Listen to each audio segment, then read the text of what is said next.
नमस्कार दोस्तों, स्वागत है आपका डायनेमिक डीके में daily news with Dinesh Kumar के। आज के वीडियो में हम बात करेंगे 25 जून 2020 की इंपॉर्टेंट न्यूज के बारे में। दोस्तों, आज की खबरें और वीडियो के लास्ट में कवर किए जाने वाले इंपॉर्टेंट फैक्ट्स को जानने के लिए इस वीडियो को आपको एंड तक जरूर देखना है। पहले बात करते हैं आज के वीडियो के की अट्रैक्शंस की, यानी कि उन चीजों की जो कि वीडियो में अंदर आए हैं।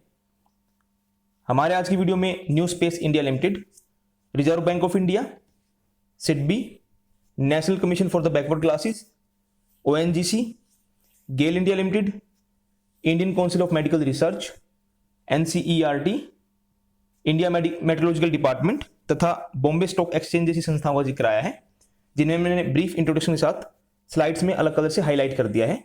तो इनके बारे में जानने के लिए आप वीडियो की स्लाइड्स को ध्यान से पढ़िएगा। वीडियो को शुरू करते हैं। सरकार ने अंतरिक्ष, बैंकिंग और पशुपालन क्षेत्रों में कल ऐतिहासिक सुधारों की घोषणा की।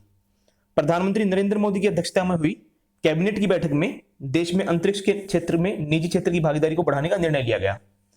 परमाणु ऊर्जा और अंतरिक्ष मंत्री जितेंद्र सिंह ने बताया कि सरकार अंतरिक्ष प्रौद्योगिकी के प्रभावी सामाजिक आर्थिक उपयोग के लिए Indian National Space Promotion and Authorisation Centre यानी कि इन स्पेस इसका गठन करेगी।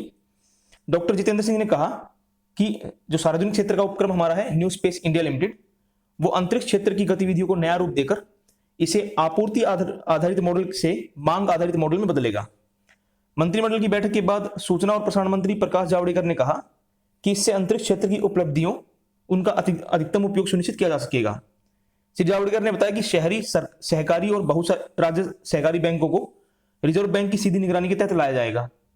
एक अध्यादेश के माध्यम से अब देश के 1420 अर्बन कोऑपरेटिव बैंक और 58 मल्टी स्टेट कोऑपरेटिव बैंक जो होंगी, उन समेत टोटल 1540 बैंक तुरंत प्रभाव से आरबीआई के सुपरविजन में आ जाएंगे। श्री जावड़ेकर ने कहा कि सरकार ने उत्तर प्रदेश के कुशीनगर में अंतर्राष्ट्रीय हवाई अड्डा बनाने का फैसला किया है। उन्होंने कहा कि बुद्ध सर्किट को जोड़ने के इस फैसले से अंतर्राष्ट्रीय पर्यटन को प्रोत्साहन मिलेगा। इससे सारनाथ और गया सहित आसपास के सभी जो टूरिस्ट स्पॉट्स है हमारे, उनके विकास में भी मदद मिलेगी। एक और महत्वपूर्ण निर्णय में सरकार ने पशुपालन, डेयरी और पशुधन संबंधी उद्यमों के विकास संबंधी बुनियादी ढांचे के लिए 15,000 करोड़ रुपए के animal husbandry infrastructure development fund की शुरुआत की। श्री जावड़ेकर ने कहा कि इस योजना का उद्देश्य देश में करीब 35 लाख युवाओं को रोजगार उपलब्ध कराना है।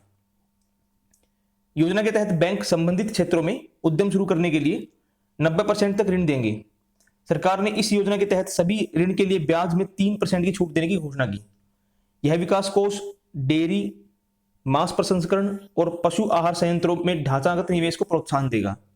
इस योजना के तहत पात्र लाभार्थियों में किसान उत्पादक संघ, एमएसएमई, खंड 8 के तहत आने वाली कंपनियां, निजी क्षेत्र की कंपनियां और व्यक्तिगत उद्यमी शामिल होंगे।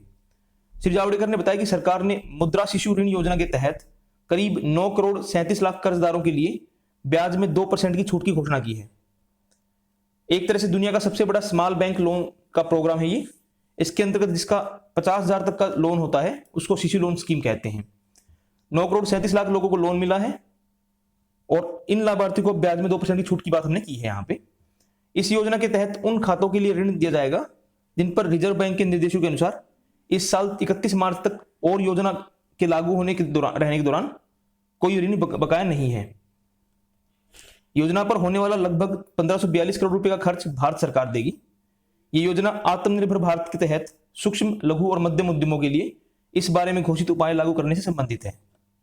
ये योजना भारतीय लघु उद्योग विकास बैंक, जिसको हम सिडबी बोलते हैं, इसके जरिए लागू की जाएगी और 1 साल तक के लिए होगी। श्री जावड़ेकर ने बताया कि देश में अन्य पिछड़ा वर्गों को लाभों के प्रभावी अंतरण के लिए बेहतर तरीके सुझाने के लिए गठित एनसीबीसी यानी कि national Commission for the backward class, उसकी अवधि अगले साल 31 जनवरी तक बढ़ा दी गई है। विभिन्न राज्यों में अनेक जातियां केवल स्पेलिंग के एक अंतर की वजह से आरक्षण से वंचित रह जाती हैं और इन दिक्कतों और गलतियों को दूर करने का काम भी ओबीसी कमीशन को दिया गया है। तो इसका मैंडेट थोड़ा सा बढ़ा दिया गया है। अभी कोविड संकट के कारण आयोग के इस काम में 3-4 महीने देरी हुई है और इसलिए इसकी रिपोर्ट सौंपने की तिथि 6 महीने और बढ़ा दी गई है। आयोग अब 21 जनवरी 2021 को अपनी रिपोर्ट दे सकता है। सूचना और प्रसारण मंत्री ने कहा कि भारत की लुक ईस्ट की नीति के तहत ओएनजीसी जो है वो म्यांमार में गैस के 2 ब्लॉक्स उसके रिसर्च एंड डेवलपमेंट के लिए 990 करोड़ का निवेश करेगी।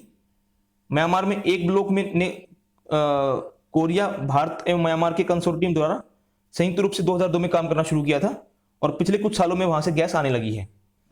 आज तक उसमें 5,000 करोड़ रुपए का निवेश हुआ है।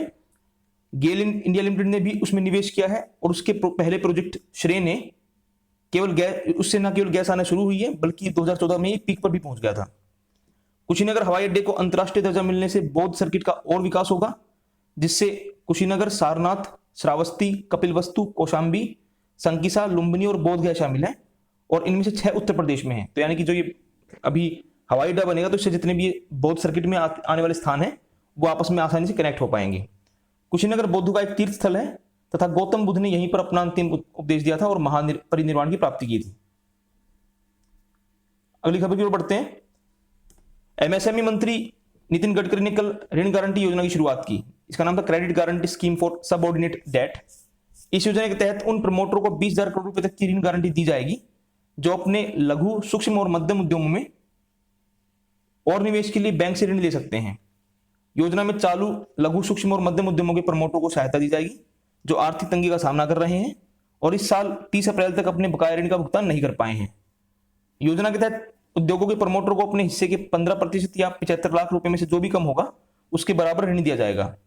मूलधन के भुगतान पर 7 साल का स्थगन होगा और भुगतान की अधिकतम अवधि 10 साल होगी। योजना से लगभग 2 लाख उद्यमियों को सहायता मिलेगी। नेक्स्ट खबर की ओर बढ़ते हैं। भारत और चीन ने सीमा क्षेत्र, विशेषकर पूर्वी लद्दाख में स्थिति पर विस्तृत विचार विमर्श किया है। भारत चीन सीमा मामलों पर सलाह मशविरे और तालमेल के लिए कार्यकारी तंत्र की 15वीं बैठक कल वीडियो कॉन्फ्रेंस के जरिए आयोजित की गई। भारतीय पक्ष ने इस महीने की 15 तारीख को गलवान घाटी क्षेत्र में हिंसक घटना सहित पूर्वी लद्दाख में हाल के घटनाक्रम के बारे में अपनी चिंताओं से चीन को अवगत कराया। इस बात पर जोर दिया गया कि दोनों पक्षों को वास्तविक नियंत्रण रेखा का पूरी तरह सम्मान करना चाहिए। भारतीय शिष्टमंडल का नेतृत्व जो था वो पूर्वी मामलों के, एशियाई मामलों के संयुक्त सचिव ने किया और चीन के डेलीगेशन का नेतृत्व वहां के विदेश मंत्रालय के सीमा और सागर मामलों के विभाग के महानिदेशक ने किया। विदेश मंत्रालय के प्रवक्ता ने बताया कि दोनों देशों ने पिछले सप्ताह विदेश मंत्री एस जयशंकर और चीन के विदेश मंत्री वांग यी के बीच हुई बातचीत का उल्लेख किया। उन्होंने फिर स्वीकार किया कि दोनों पक्षों को इस महीने की 6 तारीख को वरिष्ठ कमांडरों की बैठक में तनाव कम करने और किसी प्रकार से परस्पर न उलझने के बारे में बनी सहमति को ईमानदारी से लागू करना चाहिए। दोनों पक्ष इस बात पर भी सहमत थे कि वे इस जो एग्रीमेंट हुआ था इस पर तेजी से काम करेंगे। ऐसा द्विपक्षीय समझौतों और तौर तरीकों के अनुरूप किया जाएगा। इससे सीमा क्षेत्र में शांति सुनिश्चित हो सकेगी। उन्होंने इस महीने की 22 तारीख को वरिष्ठ कमांडरों की दूसरी बैठक के बारे में भी चर्चा की। दोनों पक्ष मौजूदा स्थिति को शांतिपूर्ण सुलझाने के लिए सलाह मशविरा और तालमेल के लिए कार्यकारी तंत्र की संरचना के अनुरूप और राजनीतिक तथा सैन्य स्तर पर बातचीत करते रहने पर भी सहमत हुए हैं। इसी बीच हमारे थल सेना अध्यक्ष जनरल मनोज मुकुंद नरवणे ने कल पूर्वी लद्दाख के अग्रिम इलाकों का दौरा किया। लद्दाख की यात्रा के दूसरे दिन जनरल नरवणे ने सेक्टर में सैन्य संचालनात्मक स्थिति की समीक्षा की। ग्राउंड जीरो में उन्होंने त्रिशूल डिवीजन के जनरल ऑफिसर कमांडिंग द्वारा मौजूदा स्थिति और परिचालन संबंधी तैयारियों के बारे में जानकारी प्राप्त की। बाद में जनरल नरवणे ने सेक्टर में तैनात सैनिकों के साथ बातचीत की और उनकी दृढ़ता और उच्च मनोबल की सराहना की।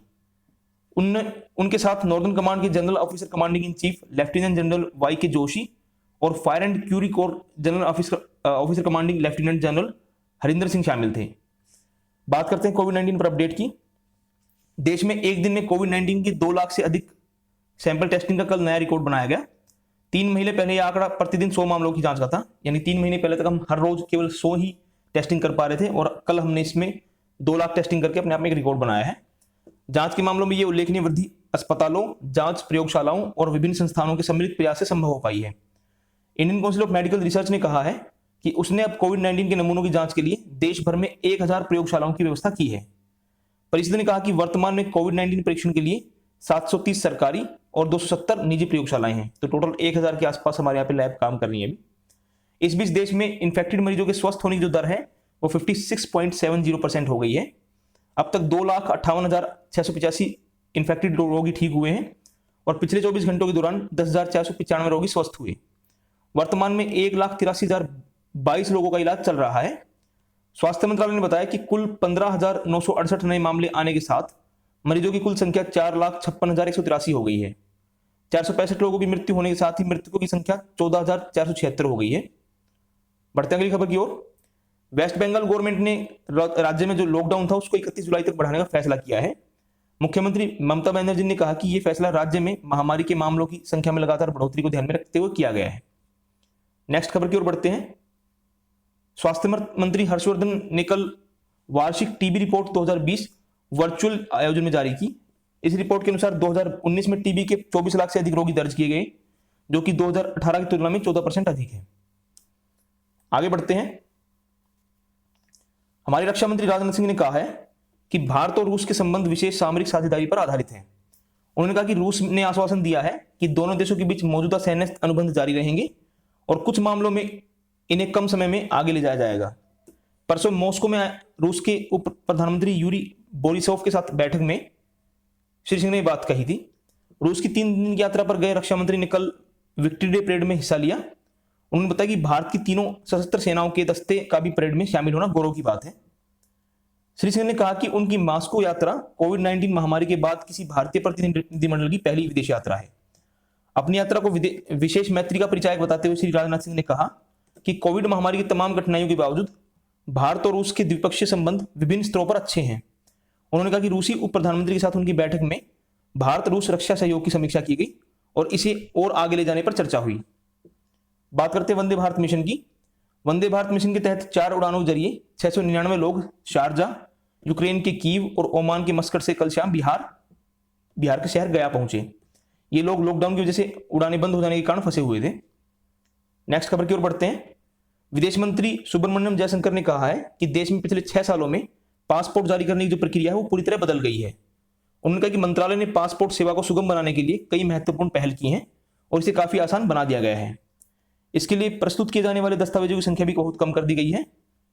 आपको पता होगा ये भी हमारे पासपोर्ट बनाना काफी आसान एक प्रोसेस बना दिया गया है। श्री जयशंकर ने कल पासपोर्ट सेवा दिवस के अवसर पर यह बात कही। यह दिन जो है वो 24 जून 1967 को पासपोर्ट कानून बनाए जाने के उपलक्ष्य में मनाया जाता है।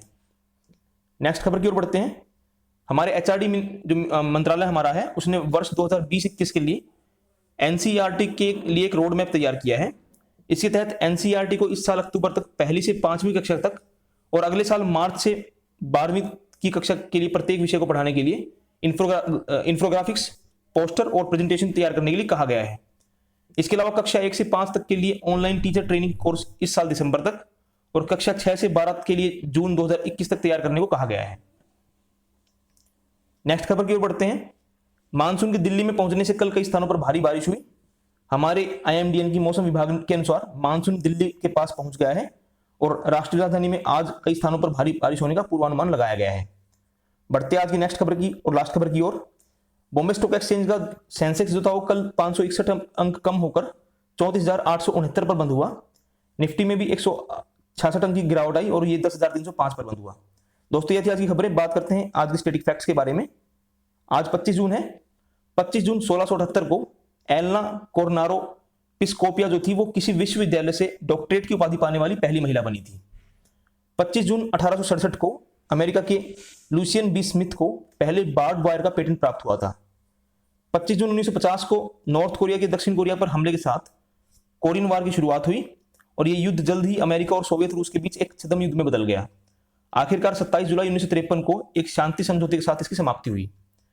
25 जून 1967 को वर्ल्ड का पहला live global satellite TV programme प्रसारित किया गया। बीबीसी के इस कार्यक्रम का नाम था आवर वर्ल्ड और इसमें 19 देशों के कलाकारों ने भाग लिया था। इसे 40 करोड़ के लगभग लोगों ने देखा था उस समय। 25 जून 1975 को भारत की तत्कालीन प्रधानमंत्री इंदिरा गांधी द्वारा आपातकाल की घोषणा की गई। यह आपातकाल 21 महीने तक चला और आखिरकार 21 मार्च 1977 को इसकी समाप्ति हुई। 25 जून 1975 को मोजाम्बिक को पुर्तगाल से आजादी मिली। उसके अलावा 25 जून 1991 को स्लोवेनिया तथा क्रोएशिया यूगोस्लाविया जो एक कंट्री थी उससे स्वतंत्र हुए। 25 जून 1993 को कनाडा और तुर्की में पहली बार महिलाएं जो थी वो हेड ऑफ द स्टेट बनी, जहां किम कैम्पबेल कनाडा की प्रधानमंत्री बनी, वहीं तांसु सिलर जो थी वो तुर्की की प्राइम मिनिस्टर बनी। 25 जून 1931 को भारत के 7वें प्रधानमंत्री विश्वनाथ प्रताप सिंह का जन्म प्रयागराज में हुआ। 25 जून को Day of the Seafarer मनाया जाता है। इसे मनाने की शुरुआत इंटरनेशनल मैरीटाइम ऑर्गेनाइजेशन द्वारा वर्ष 2010 में की गई थी। तो आज 25 जून को Day of the Seafarer है, मतलब ये तो एक दिन है जो मनाया जाता है IMO द्वारा। तो दोस्तों ये थी आज की खबरें और आज के स्टैटिक फैक्ट्स। मुझे उम्मीद है कि आपको वीडियो पसंद आया होगा। इसे लाइक कीजिए। अगर आपने चैनल सब्सक्राइब नहीं किया तो please subscribe to my channel, share the video with all your friends and do not forget to press the bell icon. Thank you दोस्तों, बाय।